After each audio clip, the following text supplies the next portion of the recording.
తెలంగాణ రాష్ట్ర రైతుల కొరకు మల్కాజ్గిరి ఎంపీ ఈటెల రాజేందర్ రైతు హామీల సాధనా దీక్ష ధర్నా చౌక్ ఇందిరా పార్క్ దగ్గర చేస్తున్నటువంటి రైతు హామీలైన కాంగ్రెస్ గ్యారంటీలను తెలంగాణ రైతాంగంకి 12,000 రైతు కూలీల ఖాతాలో జమ చేయాలని 2 లక్షల రూపాయలు రుణమాఫీ వెంటనే చేయాలని బీమా యోజన అమలు చేయాలని రైతులకు 500 రూపాయలను బోనస్గా ఇవ్వాలని రైతు హామీ సాధన దీక్షకు మద్దతుగా జవహర్ నగర్ నుండి జవహర్ నగర్ చుట్టుపక్కల ఉన్నటువంటి ప్రాంతాల నుండి రైతులను తీసుకెళ్లడం జరిగింది. కాంగ్రెస్ ప్రభుత్వం తెలంగాణలో హైడ్రా పేరుతో హైడ్రామా చేస్తూ ఇచ్చినటువంటి హామీలను నెరవేర్చకుండా ప్రజలను హామీలను పక్కతోవ పట్టిస్తూ హైడ్రామా చేస్తున్న కాంగ్రెస్ ప్రభుత్వం ఈ దీక్ష కార్యక్రమంలో రాష్ట్ర ఎస్సీ మోర్చా జాయింట్ సెక్రటరీ ముత్యం సుజాత, జయశ్రీ, కవిత, పద్మావతి, నర్సింగ్ గౌడ్, సాయినాథ్, రాములు, రంగుల శంకర్ నేత తదితరులు పాల్గొన్నారు.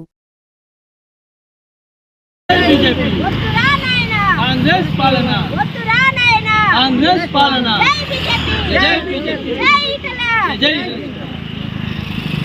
విజయవంతం చేద్దాం. రైతుల హామీల సాధన దీక్షను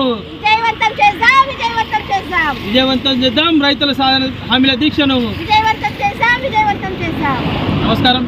ఈరోజు ఓబీసీ మరియు బీజేపీ ఆధ్వర్యంలో ఏదైతే మన మల్కాజ్గిరి ఎంపీ అయినటువంటి ఈటెల రాజేందర్ అన్న ఏవైతే కాంగ్రెస్ ప్రభుత్వము అధికారంలో రాగానే 6 గ్యారంటీలతో పాటు మిగిలిన హామీలను రైతు రుణమాఫీ చేస్తానని, రైతు బంధుకి 15,000 ఇస్తా అని చెప్పేసి కళ్ళబొల్లి మాటలు చెప్పి ఇవాళ అధికారంలోకి వచ్చిన రేవంత్ రెడ్డి సర్కార్ ఇప్పటి వరకు 6 గ్యారంటీలను పూర్తి చేయకపోగా రైతులకు ఇచ్చిన రుణమాఫీని ఇప్పటికూ రుణమాఫీ చేయలేదు. అదేవిధంగా రైతు బంధు అమలు చేయలేదు. కాబట్టి అదేవిధంగా రైతులకు కనీస మద్దతు ధర ఇవ్వకుండా ఎన్నో రకాలుగా ప్రగల్భాలు కలిపి ఇవాళ కాంగ్రెస్ ప్రభుత్వం అధికారంలోకి వచ్చినాక ఎటువంటి హామీలు నెరవేర్చలేదు. కాబట్టి దానికి వ్యతిరేకిస్తూ ఇవాళ మల్కాజ్గిరి ఎంపీ అయినటువంటి ఈటెల రాజేందర్ అన్న రైతుల హామీల సాధన దీక్ష పేరుతో ఇందిరా పార్క్ వద్ద ధర్నా చౌక్ వద్ద దీక్ష చేస్తున్నారు. 24 గంటలు దీక్ష చేస్తున్నారు.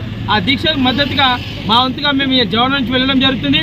మేము ఒకటే హెచ్చరిస్తున్నాం కాంగ్రెస్ ప్రభుత్వానికి, మీరు మాకు ఇచ్చిన కనీస హామీలు నెరవేర్చకుండా హైడ్రా పేరుతోని ఎంతోమంది 30 ఏళ్ళ నుంచి 40 ఏళ్ళ నుంచి 20 ఏళ్ళ నుంచి ఉన్న పేదలను కూలగొడుతున్నావు.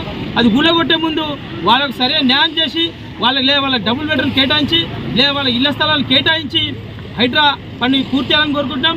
లేకుండా పేదల జోలికి వచ్చి పేదల ఉసురు పోసుకుంటే మాత్రం బీజేపీ పార్టీ దాన్ని ఖండిస్తూ ఏదైతే హైడ్రామాను బంద్ చేసి తెలంగాణలో కాంగ్రెస్ ప్రభుత్వం ఇచ్చిన హామీలను వెంటనే అమలు చేయాలని, అదేవిధంగా రైతులకు ఇచ్చిన హామీలను రుణమాఫీని, రైతు బంధును వెంటనే అమలు చేయాలని ఈటెల రాజేందర్ అన్న చేస్తున్నటువంటి రైతుల హామీల సాధన దీక్ష మద్దతుగా ఈరోజు మేము జవహర్ నుంచి వెళ్ళడం జరుగుతుంది. వద్దురా నాయన, వద్దురా నాయన, జై ఈటెల.